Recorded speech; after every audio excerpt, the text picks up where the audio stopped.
Dr. Walensky, I didn't have this on my list today, but the questions have precipitated it.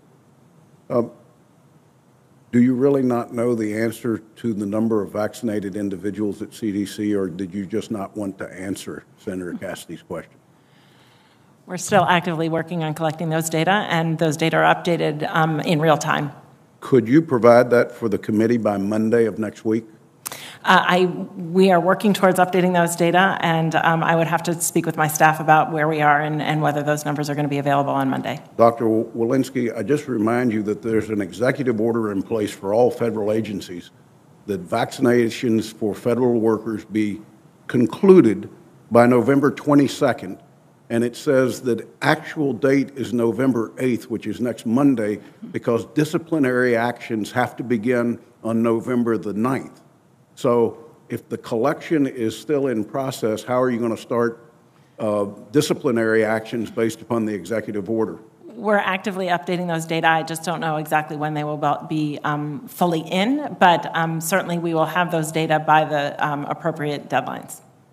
Well, if CDC doesn't have to live by the rules, why should employers have to live by the mandate rules?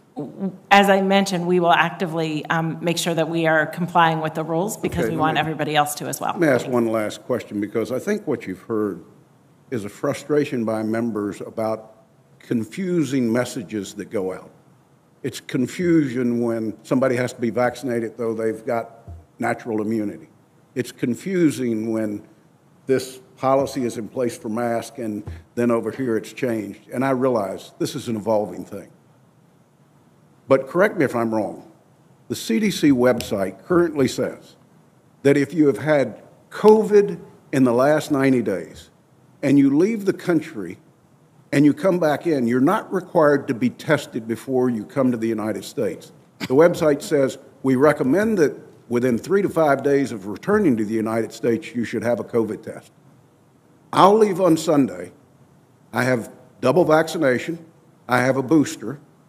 Next Thursday in London, I'll be required to have a COVID test in London before I can fly back into the United States.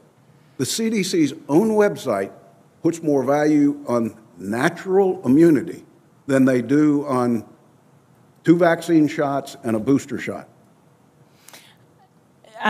Our guidance is intended, first of all, let me just say, I think our guidance is very simple when it comes to vaccination. It has nothing to do with whether you've been infected or not. We recommend everybody in this country be vaccinated with either 2 doses of a Pfizer or Moderna vaccine or a single dose of a Johnson & Johnson vaccine. It couldn't be more simple. Everyone should get vaccinated who is eligible to be vaccinated. With regard to our travel, our travel guidance and our travel restrictions are to keep Americans safe, to keep people traveling to the United States safe, and to keep our local communities safe. Let me repeat what the guidance is. That if I leave the country and I've been infected and recovered from COVID in the last 90 days, I can come back in the country without a requirement to be COVID tested before I come in the country. Though I'm recommended once I get in the country to have a test within 3 to 5 days.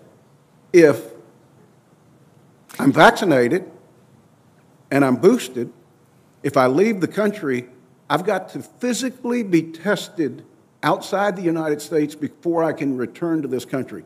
I'm not asking a question, I'm making a point.